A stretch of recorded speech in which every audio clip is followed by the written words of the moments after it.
আজকের দিনটা যেভাবে শুরু করলাম, আজকে সকালবেলা উঠেই নরম এই গলা রুটি বানাচ্ছি।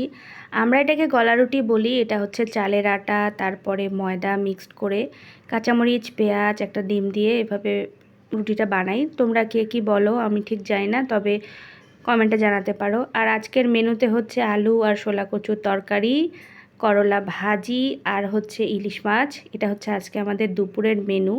তো সকালকারটা ঝটপট শেষ করে আমি কিন্তু দুপুরে রান্নায় চলে গেছি, কারণ হচ্ছে সকাল আর দুপুরটা একসাথে না করলে মামনিকে আবার স্কুল থেকে আনতে যেতে হয়, সব মিলায় আমি কিন্তু একদমই শেষ করতে পারি না কাজ। আর যার কারণেই সকাল সকাল সব কিছু রেডি করে ফেলি।